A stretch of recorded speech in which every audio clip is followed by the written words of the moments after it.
El polvo ancestral flotaba en el aire cuando las luces de las cámaras se apagaron. Lo que las autoridades mostraron al mundo esa mañana de marzo fue apenas una fracción de la verdad. Bajo la pirámide de la luna, a 43 metros de profundidad, yacía algo que desafiaría todo conocimiento arqueológico establecido. El Dr. Miguel Ángel Sandoval sabía que tenía 72 horas antes de que cerraran el acceso para siempre. 72 horas para demostrar que no estaba loco. 72 horas para revelar lo que realmente encontraron en Teotihuacán. La geometría del túnel era imposible. Las paredes mostraban una precisión que ninguna civilización precolombina debería poseer.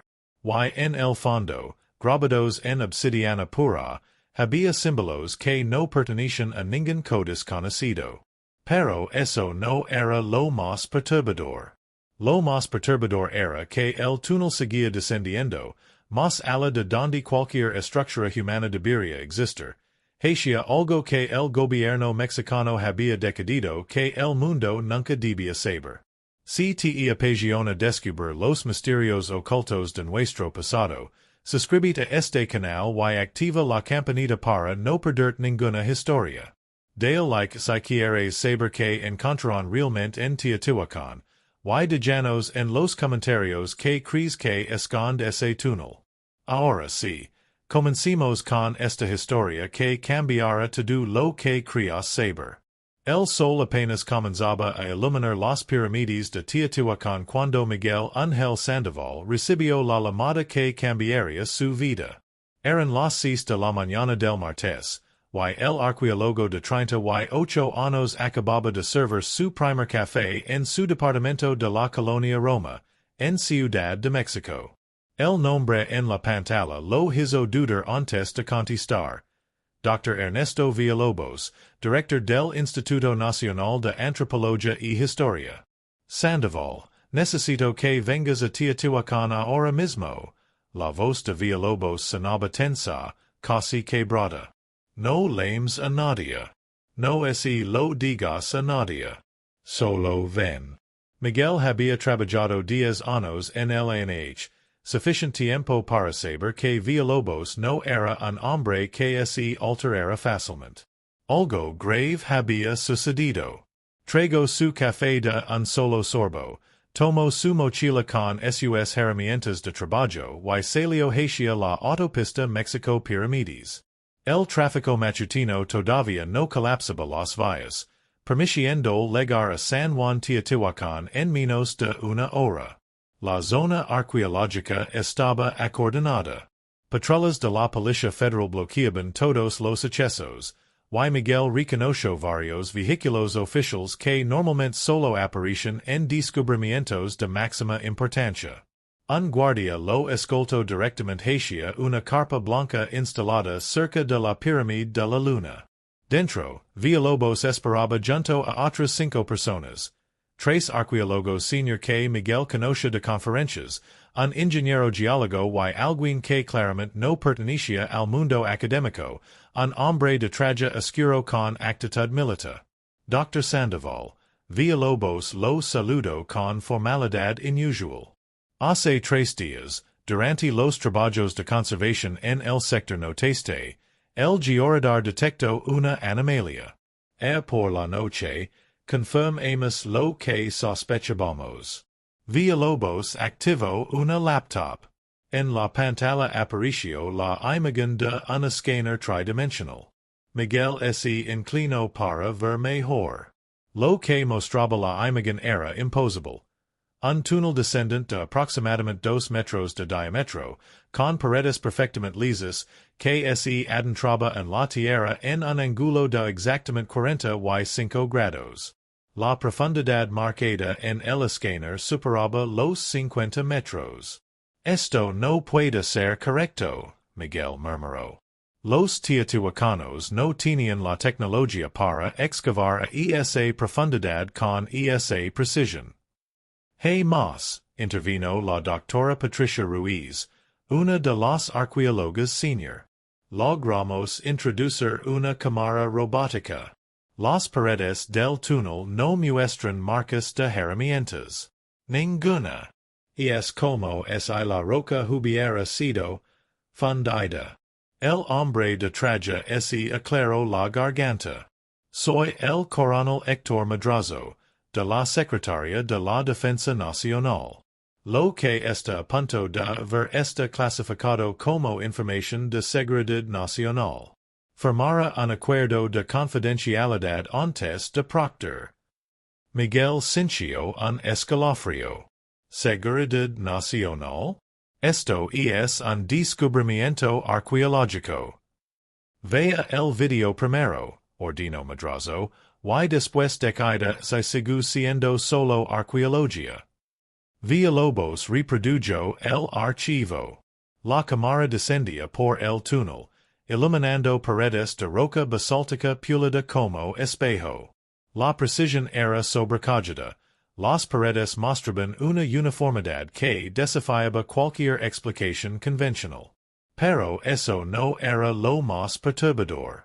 A los 32 metros de profundidad, la cámara enfocó la primera inscripción. Miguel S. Quedo sin aliento.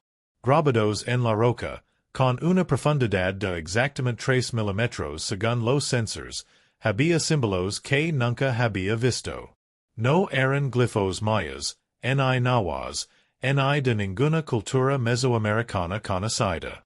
La complejidad geométrica era asombrosa. Círculos concéntricos entrelazados con líneas que formaban patrones fractales, espirales que parecían seguir secuencias matemáticas avanzadas. Hemos consultado con expertos en todas las culturas precolombinas, explicó Patricia. Nadie reconoce estos símbolos.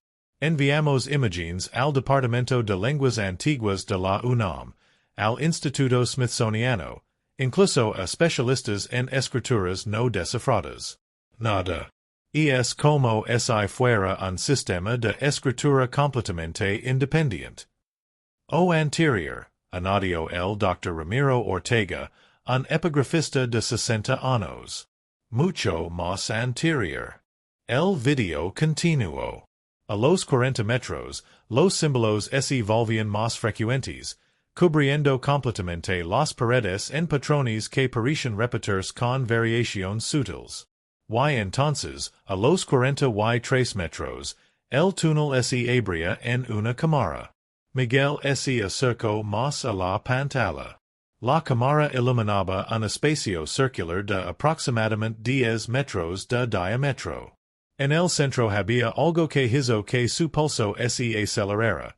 Una estructura cilíndrica de aproximadamente 2 metros de altura, hechada un material negro brillante que reflejaba la luz de la cámara de manera extraña, como si absorbiera y emitiera fotones simultáneamente. ¿Qué es eso? Preguntó Miguel, aunque sabía que nadie tenía la respuesta. Obsidiana, respondió el geólogo. Pero como nunca hemos visto.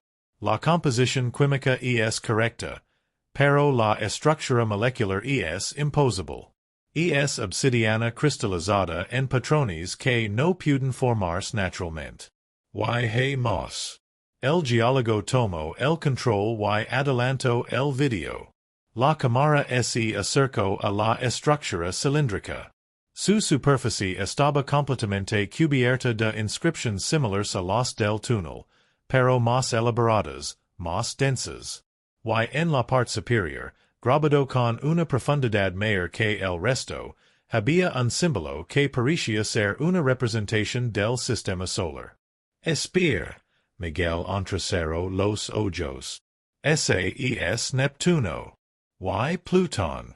Los teotihuacanos no podían conocer esos planetas. Exactamente. Villalobos cerró la laptop. Por eso el coronel Madrazo está aquí. Por eso necesitamos su silencio.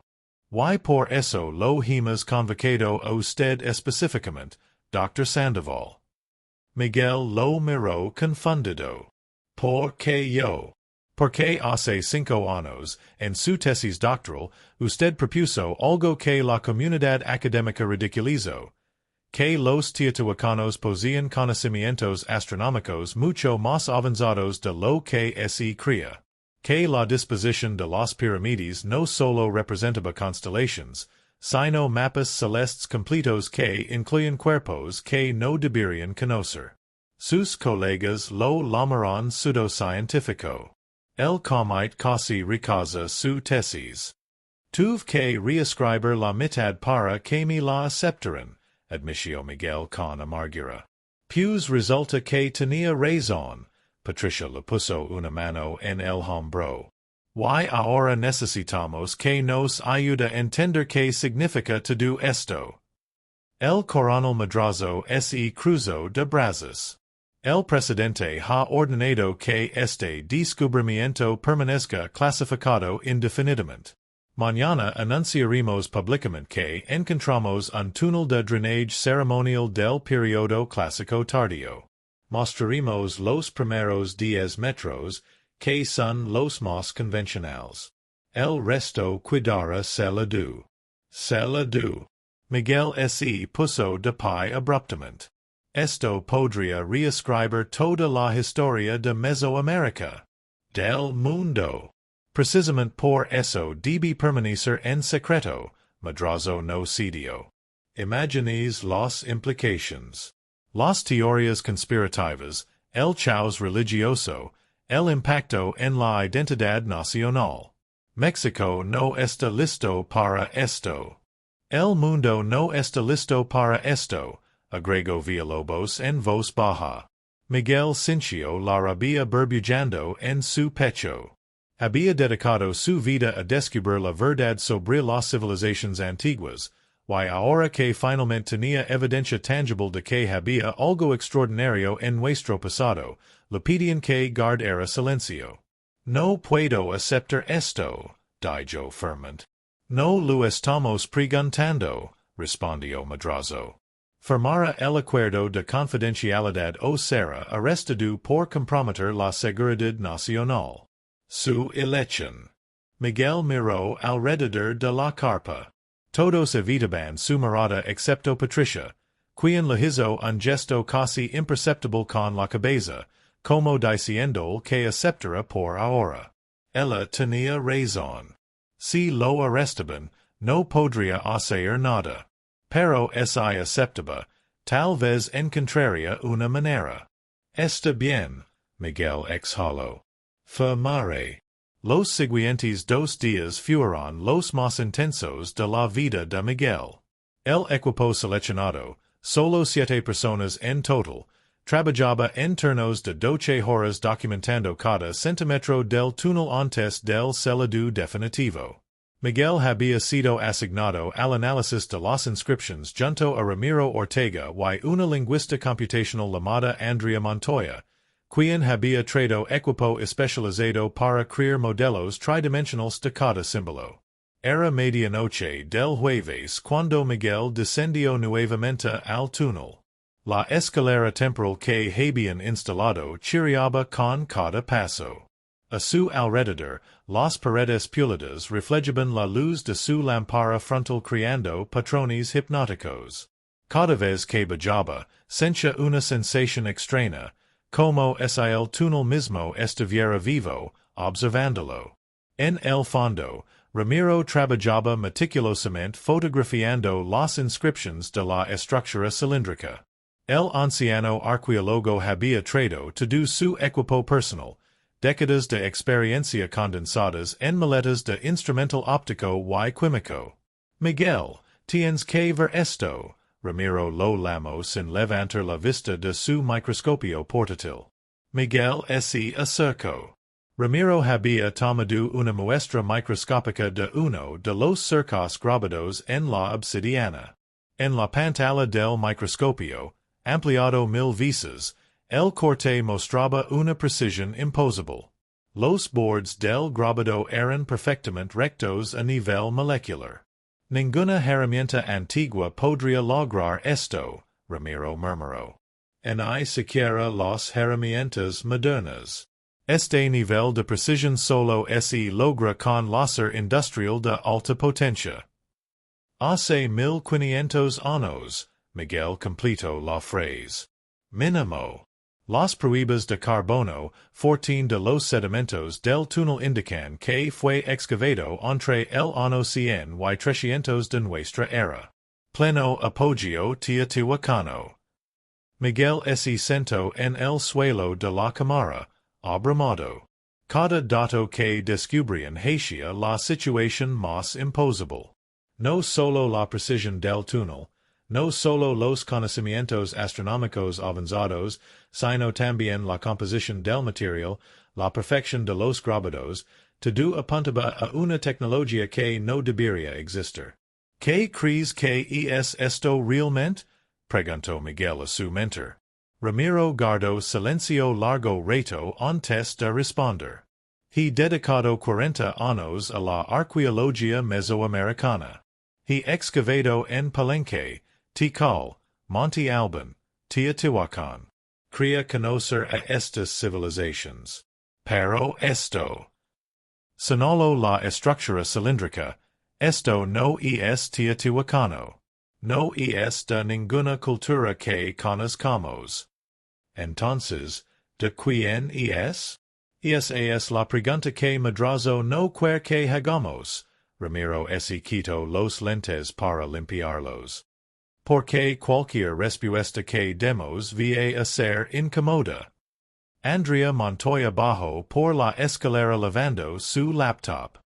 La lingüista computacional de 32 años había pasado las últimas 24 horas alimentando su software con miles de imágenes de las inscripciones. Creo que encontré algo, anunció con emoción contenida. Mi programa ha identificado patrones repetitivos en los símbolos. No es un lenguaje fonético como el náhuatl. Es ideográfico, pero con una complejidad matemática subyacente. Abrió su laptop y mostró una serie de gráficos. Los símbolos estaban organizados en secuencias que mostraban progresiones numéricas. Miren esto, Andrea señaló. Esta secuencia de símbolos aparece 17 veces en diferentes partes del túnel. Y cada vez que aparece, está asociada con representaciones de cuerpos celestes. Mi software calculó las proporciones entre los elementos de cada símbolo y encontró esto. En la pantalla apareció una lista de números, 0.387, 0.723, 1.000, 1.524, 5.203, 9.537, 19.191, 30.069. Miguel sintió un vértigo súbito. Son las distancias orbitales de los planetas del sistema solar, Andrea asintió. En unidades astronómicas, con la Tierra como referencia. Con una precisión del 99.3%. Imposible, Ramiro susurró. Y más, Andrea cambió a otra pantalla. Esta otra secuencia aparece 23 veces. Cuando calculo las proporciones, obtuve esto. Nuevos números aparecieron. 4.6, 4.5, 4.4, 4.0, 3.8. No los reconozco, admitió Miguel. Son los años en miles de millones, Andrea explicó. La edad del sistema solar, de la Tierra, de la Luna, del núcleo terrestre sólido, de los océanos. El programa encontró al menos 200 secuencias numéricas diferentes grabadas en este túnel. Todas representan datos astronómicos, geológicos o matemáticos. Y todas son correctas según nuestro conocimiento científico actual. El silencio en la cámara era absoluto. Miguel se levantó y se acercó a la estructura cilíndrica. La tocó con reverencia, sintiendo la superficie fría y lisa bajo sus dedos. En ese momento supo con certeza absoluta que estaban ante algo que cambiaría todo. Tenemos que hacer público esto, dijo finalmente. Nos arrestarán, Ramiro lo recordó. Entonces lo haremos anónimamente. Filtrations. Internet. Alguien tiene que saber. Andrea cerró su laptop lentamente. Ya pensé en eso. Pero hay un problema. Sin contexto profesional, sin validación institucional, esto solo será otra teoría conspirativa más. Nadie nos creerá. Dirán que es un engaño, como las calaveras de cristal o las piedras de Ica. Miguel sabía que tenía razón. La verdad sin credibilidad no era verdad, era solo ruido. Necesitaban algo más, algo irrefutable. Los símbolos, Miguel pensó en voz alta. Si Andrea puede traducirlos, si podemos demostrar que contienen información específica que no podríamos conocer en el año 300, entonces tendremos pruebas. ¿Información como qué? Preguntó Ramiro. Predictions. Eventos futuros. Si los teotihuacanos grabaron algo aquí que solo podemos verificar ahora, en el siglo XXI, entonces no hay manera de que sea un engaño moderno. Andrea se mordió el labio, pensativa. Necesitaría más tiempo. Semanas, tal vez meses para traducir correctamente. Nos celan el acceso el domingo, Ramiro señaló. Faltan menos de 3 días. Entonces trabajamos sin parar, Miguel decidió. Documentemos todo, fotografiamos cada símbolo desde todos los ángulos posibles, recolectemos todas las muestras que podemos. Si nos celan aquí afuera, seguiremos trabajando con lo que tengamos. Madrazo no nos dejará sacar nada, Andrea objetó. Miguel sonrió por primera vez en días. Por eso no lo vamos a pedir permiso. Durante las siguientes 12 horas, el equipo trabajó con precisión militar. Mientras Ramiro distraía a los guardias arriba con solicitudes de equipo adicional, Miguel y Andrea utilizaron memorias USB ocultas en sus equipos para copiar cada imagen, cada medición, cada dato que habían recopilado. Andrea subió archivos encriptados a servidores en la nube usando una conexión satelital personal. Miguel fotografió con su teléfono personal cada ángulo de la estructura cilíndrica, usando técnicas que aprendió en sus años de trabajo de campo. Para el viernes por la tarde, habían logrado rescatar copias de prácticamente toda la información. Pero Miguel sabía que eso no sería suficiente. Necesitaban algo más tangible, algo físico que pudiera ser analizado independientemente. Esa noche, cuando todos los demás habían subido a descansar, Miguel descendió solo al túnel por última vez. Llevaba en su mochila un pequeño taladro de diamante usado para muestras geológicas. Se acercó a la parte inferior de la estructura cilíndrica, donde los grabados eran menos visibles, y cuidadosamente extrayó un cilindro de obsidiana de 1 centímetro de diámetro y 3 centímetros de largo. El material era extraordinario. Incluso en la penumbra, parecía absorber la luz de manera antinatural. Miguel guardó la muestra en un contenedor sellado y la escondió dentro de una de sus botas. Era un crimen, lo sabía. Estaba donando un hallazgo arqueológico invaluable y violando directamente las órdenes de Madrazo. Pero esta era su única oportunidad de probar la verdad, estaba dispuesto a correr el riesgo. Cuando subió, Patricia Ruiz lo esperaba arriba. La arqueóloga lo miró con una mezcla de preocupación y comprensión. Sé lo que estás haciendo, lo dijo en voz baja. Y creo que tienes razón. Pero ten cuidado, Miguel. Hay fuerzas aquí que van más allá del NHO del gobierno. Hay intereses que no entendimos completamente. ¿Qué quieres decir? Patricia miró alrededor para asegurarse de que estuvieran solos. Madrazo no es solo un coronel cualquiera. Pertenece a una división que ni siquiera sabía que existía. Y ha habitado Lamadas de Washington, de Beijing, de Moscú. Alguien más sabe lo que encontramos aquí, y les importa mucho mantenerlo en secreto. Miguel Sandoval un escalofrío. ¿Cómo es posible? Esto apenas se descubrió hace una semana. Exacto, Patricia Asensio. Lo cual significa que o tenemos una filtración, o alguien estaba esperando que encontráramos esto. El domingo por la mañana llegó demasiado rápido. A las 8 en punto, un equipo de ingenieros de la Secretaría de Defensa comenzó a instalar la estructura de Celadu. Enormes bloques de concreto reforzados serían colocados en la entrada del túnel, seguidos por una capa de 3 metros de tierra compactada y, finalmente, una losa de piedra volcánica que simularía el suelo natural. En menos de 6 horas, el túnel más extraordinario de la historia humana sería barrado de la existencia. Miguel observaba desde la carpa mientras los trabajadores operaban. Su mochila, con todos los datos que había logrado sustraer, pasaba tanto física como metafóricamente.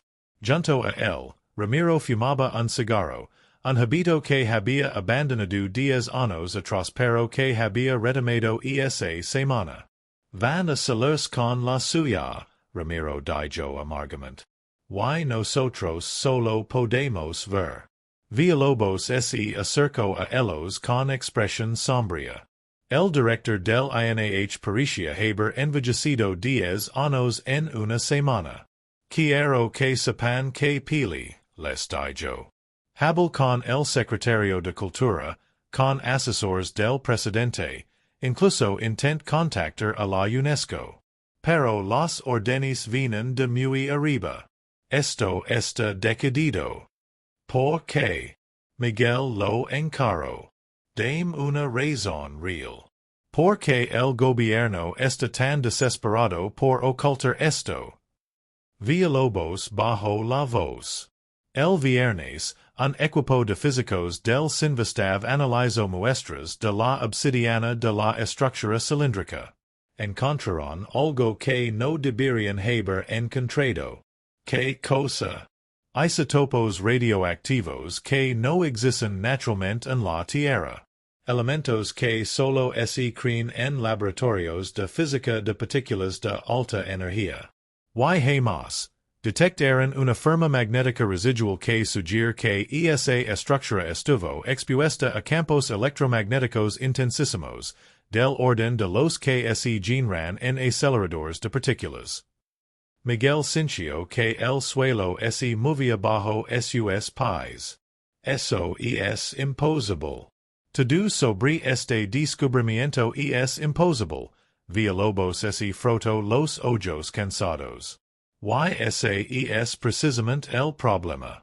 No es solo que no entendamos lo que encontramos.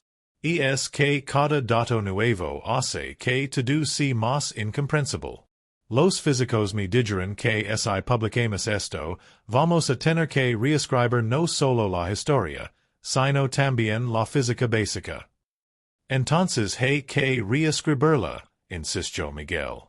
¿Y que les decimos a las personas? Villalobos lo miró intensamente. ¿Que hay evidencia de tecnología avanzada hace 1500 años? ¿Que los teotihuacanos conocen cosas que no deberíamos saber hasta el siglo XX? Los símbolos no solo contenían datos astronómicos. Contenían referencias a eventos que parecen describir catástrofes globales, ciclos de civilización, conceptos que rozaban la ciencia ficción. Andrea emergió de la carpa de análisis lavando su laptop.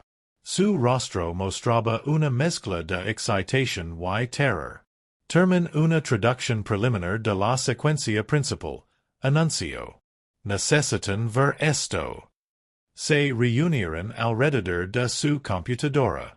En la pantalla había una transcripción de los símbolos convertidos en español según el algoritmo que Andrea había desarrollado. El texto era fragmentario, con muchos vacíos donde los símbolos no habían podido ser traducidos con certeza, pero era suficiente para ser perturbador. El cuarto sol terminó en agua. El quinto sol termina en movimiento. Los que vinieron antes de Girón, incomprensible. Para los que vendrán después, cuando el cielo y la tierra, incomprensible, nuevamente. El conocimiento debe preservarse, no en piedra ni en papel sino en, incomprensible, que no puede destruirse, 72 generations? Ciclos. Desde que se seo, hasta que se abra en el tiempo del déspota. El tiempo del déspota, Miguel leo en voz alta. ¿Qué significa eso? No lo sé con certeza, Andrea admitió. Pero ese símbolo específico aparece junto a representaciones astronómicas que mi programa asoció con el año 2024, más o menos 50 años. Este año, Ramiro palideció. Están diciendo que este año es importante. O que esta época lo es, corrigió Andrea. La precisión del sistema de símbolos no es exacta al año. Pero si parece indicar que el momento del descubrimiento es significativo. El coronel Madrazo apareció en ese momento, como si hubiera estado esperando la conversación. Con él venían dos hombres más de civil que claramente eran agents de inteligencia. Dr. Sandoval, Dra. Montoya, Dr. Ortega, Madrazo habló con tono formal. Necesito que me entreguen todos los dispositivos electrónicos, memorias, teléfonos y equipos de documentación. Ahora, Miguel sintió la adrenalina dispararse. ¿Con qué autoridad? Con la autoridad de la Ley de Seguridad Nacional, Madrazo sacó una orden judicial. Tenemos evidencia de que han estado extrayendo información clasificada sin autorización. Pueden entregarla voluntariamente o ser arrestados por traición. Andrea y Ramiro miraron a Miguel. Este calculó rápidamente sus options. Si los arrestaban ahora, perderían todo. Pero si entregaban los datos, también perderían todo. A menos que... Está bien, Miguel se quitó su mochila lentamente. Aquí está todo. Madrazo hizo un gesto y los agents tomaron las mochilas de los tres arqueólogos. Comenzaron a revisarlas metódicamente, extrayendo laptops, cámaras, memorias USB, teléfonos. Miguel observaba con el corazón acelerado mientras encontraban todos los dispositivos donde había guardado copias de los datos. Parece que está todo, uno de los agents reportó después de 15 minutos. Escaninlos, ordinó Madrazo. Quiero confirmar que no hay dispositivos ocultos. Los agents pararon detectores de metals sobre los tres arqueólogos. Miguel mantuvo la compostura cuando el detector pitó cerca de sus botas, pero el agente asumió que era la jabila metálica y no revisó más a fondo. La muestra de obsidiana permaneció oculta. Están limpios, confirmó el agente. Madrazo asintió satisfecho. Bien. Ahora, los tres están oficialmente despedidos del proyecto. Tienen prohibido acercarse a Teotihuacán, hablar públicamente sobre lo que vieron aquí, o contactar a medios de comunicación. Cualquier violación resultará en arresto inmediato. Entendido. Entendido. Los tres respondieron al unísono. Bien. Retírense. Mientras caminaban hacia el estacionamiento, Miguel notó que Patricia los observaba desde lejos. La arqueóloga levantó discretamente su teléfono y lo movió en un gesto casi imperceptible. Miguel entendió. Ella también había guardado copias. En su auto, Los tres permanecieron en silencio hasta que salieron de la zona arqueológica. Finalmente, Ramiro fue quien habló primero. ¿Ahora qué? Miguel sacó la muestra de obsidiana de su bota. El pequeño cilindro negro brillaba con luz propia bajo el sol matutino. Ahora, dijo Miguel con determinación, ahora hacemos lo que deberíamos haber hecho desde el principio. Buscamos respuestas reales. El laboratorio privado del Dr. Sebastián Mora estaba ubicado en un tercer piso sin señalización en la colonia Polanco. Mora era una leyenda en los círculos académicos underground. Un físico brillante que había renunciado al Sinvastav después de que censuraran su investigación sobre anomalias magnéticas en sitios arqueológicos mesoamericanos. Ahora trabajaba como consultor independiente para museos y coleccionistas privados, realizando análisis que las instituciones oficiales no querían o no podían hacer. Miguel había contactado a Mora años atrás durante su investigación doctoral. El físico había sido una de las pocas personas que no ridiculizó sus teorías sobre conocimientos astronómicos avanzados en Teotihuacán. Ahora, 3 días después del saludo del túnel, Miguel, Ramiro y Andrea se encontraban en su laboratorio mostrando la muestra de obsidiana. Mora, un hombre delgado de 50 años con cabello completamente blanco, examinaba el cilindro negro con una lupa especializada. Sus ojos brillaban con la intensidad del científico que sabe que está ante algo extraordinario. Esto no debería existir, murmuró después de varios minutos. La estructura cristalina es perfecta. No hay inclusiones, no hay impurezas, no hay variación molecular en absoluto. Es como si cada átomo hubiera sido colocado intencionalmente. ¿Eso es posible? Preguntó Andrea. Con nanotecnología moderna, tal vez, Mora se enderezó.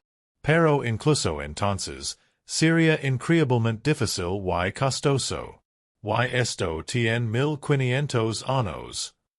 Según el carbono 14 del sitio, aclaró Ramiro. Voy a realizar una serie de pruebas. Mora colocó la muestra en un espectrómetro. Análisis isotópico, datación por resonancia paramagnética electrónica, escaneo de estructura cristalina a nivel atómico. Pero necesito que entiendan algo. Si esto es lo que creo que es, vamos a abrir una caja de Pandora. Ya la abrimos, Miguel señaló. Solo estamos tratando de entender qué hay dentro. Durante las siguientes 6 horas, Mora realizó prueba tras prueba. Los 3 arqueólogos observaban mientras las máquinas generaban datos cada vez más desconcertantes. Finalmente, entrada la noche, Mora apagó el último equipo y se sentó pesadamente en su silla. Los resultados son consistentes y absolutamente imposibles, anunció. Primero, la datación.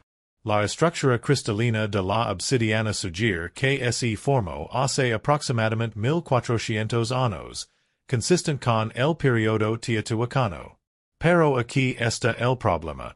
Detect trazas de isótopos de technecio 99. ¿Qué es eso? Preguntó Miguel. Un elemento radioactivo que no existe naturalmente en la Tierra, Mora explicó. Se produce artificialmente en reactores nucleares o aceleradores de partículas.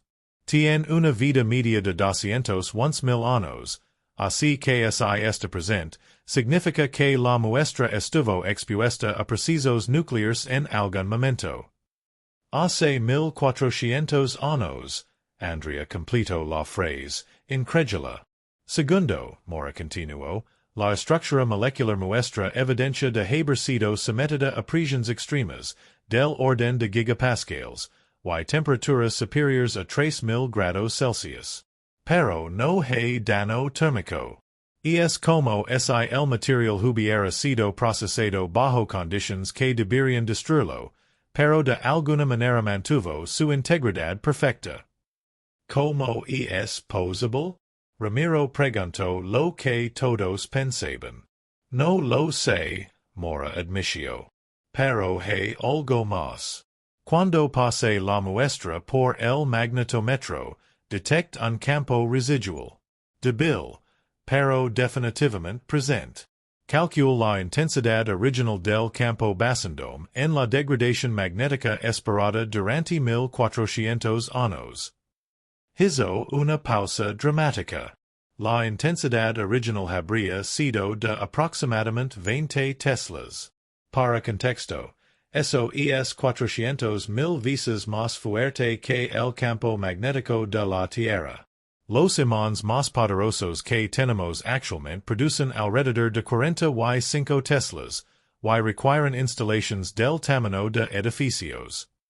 El silencio en el laboratorio era absoluto. Miguel sintió vértigo.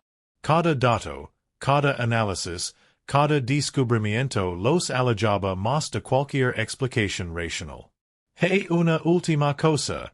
Mora sacó una impresión de uno de sus análisis.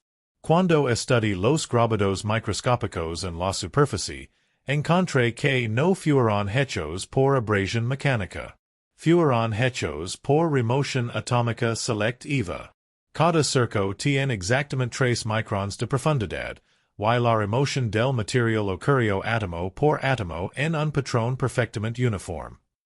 Láser, sugirió Andrea. Más preciso que cualquier láser que tengamos, Mora negó con la cabeza. Estamos hablando de una tecnología que puede manipular materia a nivel atómico con precisión absoluta. Nosotros apenas estamos comenzando a desarrollar esas capacidades en laboratorios experimentales. Miguel se puso de pie y camino hacia la ventana. Afuera, la ciudad de México brillaba en la noche. Millones de personas viviendo sus vidas sin saber que la historia que les habían enseñado era incompleta. Que 1400 años atrás, en las pirámides que ahora eran solo ruinas turísticas, había existido algo que desafiaba toda comprensión. ¿Cuáles son las explicaciones posibles? Preguntó finalmente. Mora se recostó en su silla. Voy a ser completamente honesto. No hay explicaciones posibles dentro de nuestro marco de comprensión actual. Pero si me obligas a especular, veo solo 3 opciones, todas igualmente problemáticas. Te escapamos, Ramiro lo instó. Opción 1. Los Teotihuacanos tenían tecnología avanzada que perdimos completamente, sin dejar ninguna otra evidencia en todo el registro arqueológico. Improbable, pero técnicamente posible si asumimos algún evento catastrófico que borró selectivamente ese conocimiento. La erupción del Zittel, sugirió Andrea, refiriéndose al volcán que había destruido Quiquilco. Cronológicamente no encaja, Ramiro negó. Quiquilco fue abandonada siglos antes del apogeo de Teotihuacán. Opción 2, Mora continuó, hubo contacto con una civilización externa más avanzada. Y cuando digo externa, me refiero a extraterrestre, porque no hay evidencia de ninguna civilización terrestre con ese nivel tecnológico en ese periodo. ¿Estás hablando en serios? Miguel lo miró incrédulo. Estoy presentando las opciones lógicas basadas en los datos, Mora se defendió. No estoy diciendo que lo cree. Estoy diciendo que es una de las pocas explicaciones que encajan con la evidencia física. ¿Y la tercera opción? Preguntó Andrea. La más perturbadora, Mora se inclinó hacia adelante. Que esto no fue creado en el pasado, sino que viene del futuro. ¿Viaje en el tiempo? Ramiro sonó escéptico. O algo equivalente, Mora asintió. Piénsenlo, una estructura enterrada hace 1400 años, conteniendo información sobre eventos astronómicos que no podríamos conocer hasta el siglo XXI, procesada con tecnología que apenas estamos desarrollando ahora. Que si no fue dejada por una civilización del pasado, sino por una del futuro que viajó al pasado.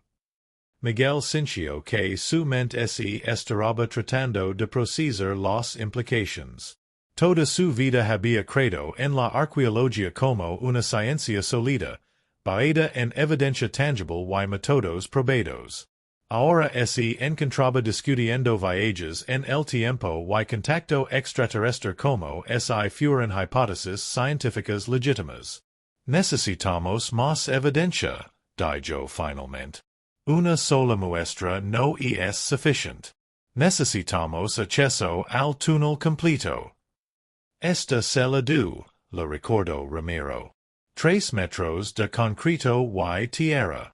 Imposible exceder sin equipo pesado y permisos gubernamentales.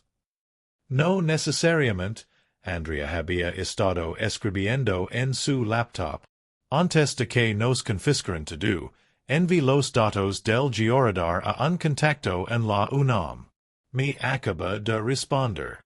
Giro la laptop para mostrarles. En la pantalla había una reconstrucción tridimensional del subsuelo de Teotihuacán basada en los esquemas georadar. El túnel que encontramos no es el único, Andrea señaló. Hay una red completa de túneles bajo la zona arqueológica.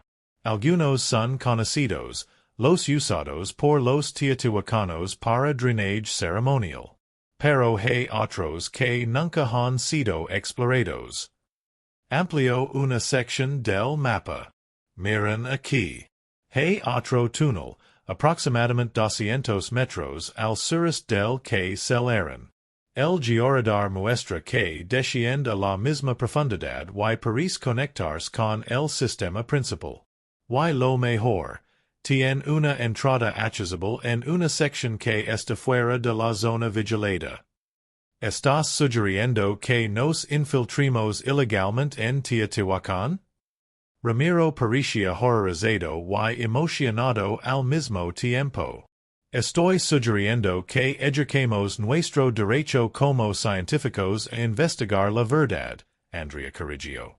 Madrazo no tiene autoridad para ocultar un descubrimiento arqueológico de esta magnitud. Moralmente, diría que tenemos la obligación de documentarlo. Miguel miró a Mora. ¿Puedes conseguirnos equipo portátil? Algo que nos permita hacer análisis in situ. Mora sonrió. Tengo exactamente lo que necesitan. Pero si los atrapan, nunca me conocieron. ¿Cuándo lo hacemos? Preguntó Ramiro. Miguel miró su reloj. Eran las 11 de la noche del miércoles. Mañana es jueves. La vigilancia es más relajada entre semana. Nos encontramos aquí a las 2 de la mañana del viernes. Les damos 24 horas para prepararse. Esto es completamente ilegal, Ramiro señaló. Lo sé. Podríamos ir a prisión. Lo sé. Perfecto, Ramiro sonrió por primera vez en días. Siempre quise terminar mi carrera con estilo. La luna nueva hacía que la noche fuera perfecta para su propósito. A las 2:15 de la madrugada del viernes, 4 figuras se movían silenciosamente por el perímetro este de la zona arqueológica de Teotihuacán. Miguel lideraba, seguido por Ramiro, Andrea y Mora, quien había insistido en unirse para realizar mediciones directas. Habían estacionado el auto a 2 kilómetros de distancia y caminado el resto, evitando las cámaras de seguridad cuyas ubicaciones Andrea había memorizado de los planos oficiales. La entrada al túnel secundario estaba exactamente donde el georadar indicaba, detrás de una formación rocosa natural que los turistas usualmente ignoraban. Miguel iluminó la entrada con su lámpara frontal. Era más pequeña que la del túnel principal, apenas suficiente para parecer agachado, pero definitivamente artificial. Las paredes mostraban la misma precisión imposible. Aquí vamos, murmuró, y comenzó el descenso. El túnel era claustrofóbico y descendía en ángulo pronunciado. Miguel podía escuchar la respiración pesada de sus compañeros detrás de él mientras avanzaban metro a metro. El aire era seco y olía a tierra antigua. Después de 15 minutos de descenso, el túnel se ensanchó súbitamente. Se encontraban en una cámara circular similar a la del túnel principal, pero más grande. Miguel barrió el espacio con su lámpara y contuvo el aliento. Las paredes estaban completamente cubiertas de inscripciones, miles de símbolos grabados con la misma precisión microscópica. Y en el centro de la cámara no había solo una estructura cilíndrica, sino 5, dispuestas en un patrón pentagonal perfecto. Madre de Dios, Mora susurró, comenzando inmediatamente a montar su equipo de medición portátil. Andrea ya estaba fotografiando todo con una cámara especial que Mora había proporcionado. Ramiro se acercó a una de las estructuras y comenzó su análisis visual. Miguel se aproximó al centro del pentágono. Allí, en el piso, había otro símbolo grabado, más grande que todos los demás. Lo reconoció inmediatamente de las traducciones de Andrea. Era el símbolo del déspota. Necesitan ver esto. La voz de Mora sonaba temblorosa. Miguel se acercó. El físico había colocado varios sensores alrededor de una de las estructuras cilíndricas. En su pantalla portátil, los datos eran asombrosos. Esto no está inerte, Mora explicó. Está emitiendo una señal electromagnética de muy baja frecuencia. Tan baja que está justo en el límite de lo que mis equipos pueden detectar. Y miren el patrón. En la pantalla, la señal formaba pulsos regulares con intervalos específicos. Y es un patrón de comunicación, Andrea se acercó. Esos intervalos no son aleatorios. Y es información codificada. ¿Codificada cómo? Preguntó Miguel. Dame un momento. Andrea sacó su laptop y comenzó a transcribir el patrón. Sus dedos volaban sobre el teclado mientras traducía los pulsos electromagnéticos a la simbologia que había estado estudiando. Los minutos se convirtieron en una hora. Miguel vigilaba nerviosamente la entrada del túnel, esperando que en cualquier momento aparecieran las luces de los guardias de seguridad. Pero la noche permanecía silenciosa excepto por el sonido de los equipos de Mora y el teclear de Andrea. Lo tengo, Andrea finalmente anunció. La señal está transmitiendo un mensaje en el mismo sistema de símbolos que hemos estado traduciendo. ¿Qué dice? Ramiro preguntó. Andrea leyó de su pantalla, su voz apenas un susurro. Los guardianes duermen pero no olvidan. El ciclo termina y comienza. 72 generaciones han pasado desde el céledu. El tiempo del déspota ha llegado. Los que buscan encontraron. Los que preguntan recibirán respuestas. El conocimiento preservado espera. No en la superficie sino en las profundidades. No en el pasado sino en el momento eterno. La puerta se abre para quienes tienen ojos para ver.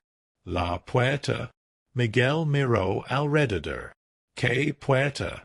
Mora había continuado trabajando con sus equipos. Hay algo más abajo. Mucho más abajo. Mis sensores detectan una cavidad a unos 120 metros de profundidad. Y está emitiendo una firma térmica. Imposible, Ramiro negó con la cabeza. Esa profundidad, cualquier estructura habría colapsado hace siglos. A menos que esté hecha de algo más resistente que roca, Mora señaló. Miguel se acercó a las estructuras cilíndricas en el centro de la cámara. Las observó cuidadosamente, buscando algo, cualquier cosa que indicara como proctor. Y entonces lo vio. En la base de cada estructura, apenas visible, había pequeñas hendiduras del tamaño de una mano. Sin pensarlo completamente, colocó su mano en una de las hendiduras. La estructura respondió inmediatamente. Una luz suave, azul verdosa, comenzó a emanar del interior de la obsidiana. No era luz eléctrica, sino algo más orgánico, más vivo. Las inscripciones en las paredes comenzaron a brillar con la misma luminiscencia. Miguel, ¿qué hiciste? Ramiro sonaba entre fascinado y aterrado. No lo sé. Miguel retiró su mano, pero la luz continuó. Creo que la active. El suelo comenzó a vibrar suavemente. No era un temblor, sino una vibración regular, como un pulso. Las 5 estructuras cilíndricas brillaban ahora con intensidad creciente, y entre ellas, en el centro del pentágono, el símbolo del déspota comenzó a hundirse, revelando una abertura circular. Se está abriendo. Andrea retrocedió instintivamente. De la abertura emergió una luz más brillante. Miguel se asomó cuidadosamente y vio una escalera descendente, perfectamente talada, que se adentraba en las profundidades. Las paredes del nuevo túnel brillaban con las mismas inscripciones luminiscentes. Necesitamos documentar esto. Moria estaba ajustando sus cámaras. Si lo que si esto es el descubrimiento más importante de la historia humana. O el más peligroso, añadió Ramiro. Miguel sabía que tenía razón. Estaban en territorio completamente desconocido, tanto literal como figurativamente. Cada paso los alejaba más de la seguridad del conocimiento establecido y los adentraba en algo que desafiaba toda explicación. Tenemos que viajar, dijo finalmente. Hemos legado demasiado lejos para detenernos ahora. Los guardias probablemente ya detectaron las vibraciones, Andrea señaló. Tenemos poco tiempo. Entonces vamos rápido. Miguel comenzó a descender por la nueva escalera. Documentemos lo que podemos y salimos. El descenso era vertiginoso. La escalera descendía en espiral, perfectamente lisa, con las inscripciones luminiscentes proporcionando suficient luz para ver. Miguel contó los escalones mentalmente. 50, 100, 150. Debían estar ya a más de 50 metros bajo tierra. Finalmente, la escalera terminó en una cámara que dejó sin aliento a los 4 exploradores. Era enorme, del tamaño de una catedral. El techo abovedado estaba a unos 20 metros de altura, sostenido por columnas que parecían crecer orgánicamente del suelo. Pero no era la arquitectura lo que los dejó paralizados. Era lo que la cámara contenía. En el centro, suspendida a 1 metro del suelo sin ningún soporte visible, había una esfera perfecta de aproximadamente 3 metros de diámetro. Su superficie era del mismo material negro que las estructuras cilíndricas, pero fluía como líquido, constantemente cambiando y reorganizándose. En su interior, luces parpadeaban en patrones que Miguel intuitivamente reconoció como información, datos, conocimiento. Las paredes de la cámara estaban cubiertas de lo que solo podía describirse como mapas. Representaciones tridimensionales que flotaban ligeramente separadas de la piedra, mostrando constelaciones, sistemas planetarios, galaxias enteras. Y en el suelo, dispuestas en círculos concéntricos alrededor de la esfera, había placas metálicas con más inscripciones. Mora cayó de rodillas, abrumado. Esto no fue hecho por humanos. O no por humanos como los conocimos. Andrea se acercó cautelosamente a una de las placas del suelo. Miguel, estas inscripciones son diferentes a las de arriba. Más complejas. Como si los superiores fueran un lenguaje simplificado y estes fueran el original completo. Miguel se aproximó a la esfera flotante. La atracción que sentia era casi magnética, como si la estructura lo lamara. Extendió su mano lentamente. No creo que sea buena idea, advirtió Ramiro. Pero Miguel ya había tocado la superficie. La reacción fue inmediata y abrumadora. La esfera pulsó con luz intensa, y de repente la mente de Miguel se llenó con imágenes, información, conocimiento que no podía procesar completamente pero que de alguna manera entendía. Vio Teotihuacán en su apogeo, miles de personas reunidas en las plazas. Vio la construcción de las pirámides, pero no como los libros de historia describían. Vio tecnología, entendimiento avanzado, conexión con algo más grande. Vio el momento en que los teotihuacanos celaron estos túneles, no por abandono sino por protección. Vio que sabían que su civilización colapsaría, que el conocimiento se perdería, pero que lo preservarían para el futuro, para el momento del déspota.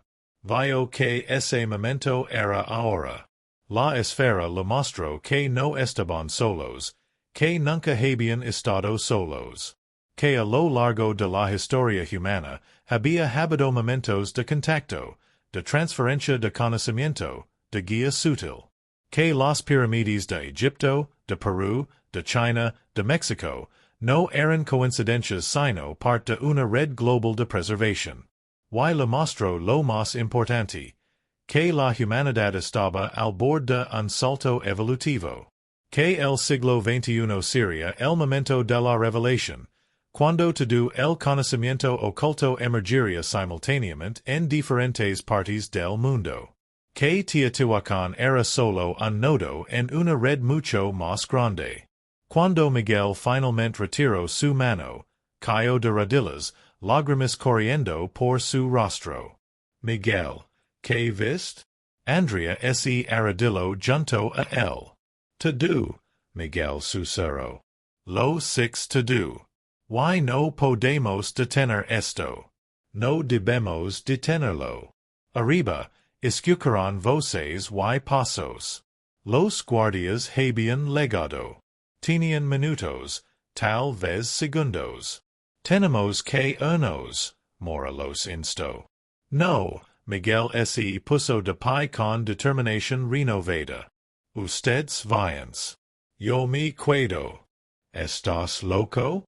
Ramiro lo agarró del brazo. Te arrestarán. Exactamente, Miguel sonrió. Y cuando lo hagan, será noticia. Los medios preguntarán por qué estaba aquí. La gente quiere saber que hay bajo Teotihuacán. No podrán mantener el secreto si me convierto en el centro de atención. Andrea entendió primero. Un mártir cree más preguntas que respuestas. Y ustedes, Miguel miró a sus tres compañeros, saldrán, publicarán todo lo que documentemos esta noche, lo difundirán en Internet, en conferencias académicas, en todas partes. Harán que sea imposible ignorarlo. Miguel. Ramiro comenzó. Y es la única manera, Miguel lo interrumpió. Vayan. Ya. Los tres dudaron un momento más antes de correr hacia la escalera. Miguel se quedó solo en la cámara, mirando la esfera flotante que ahora pulsaba suavemente, como si estuviera en espera. Las luces de las lámparas de los guardias comenzaron a iluminar la entrada de arriba. Miguel se sentó en el suelo junto a la esfera y esperó tranquilamente. Cuando el coronel Madrazo finalmente descendió con sus agentes armados, encontró a Miguel sentado en posición meditativa, una sonrisa serena en su rostro. Dr. Sandoval, Madrazo habló con voz controladamente furiosa. Está arrestado por violación de seguridad nacional, invasión de propiedad federal y robo de material arqueológico. Lo sé, Miguel respondió calmadamente. Y mañana, todo el mundo sabrá por qué.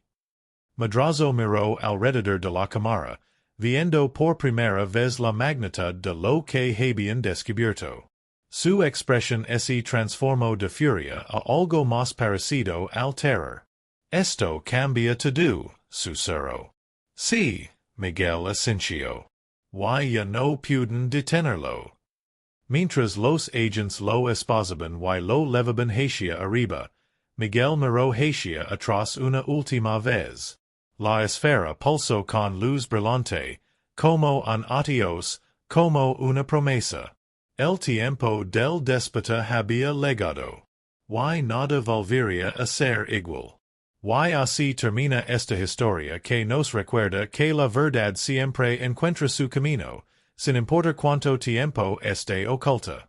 ¿Qué crees que realmente encontraron en Teotihuacán? ¿Hay secretos similares esperando ser descubiertos en otras pirámides del mundo? Déjanos tu opinión en los comentarios. Si esta historia te atrapó tanto como a nosotros, no olvides suscribirte al canal y activar las notifications para no perderte más historias increíbles. Dale like si crees que hay misterios en nuestro pasado que aún no hemos descubierto. Nos vemos en la próxima historia.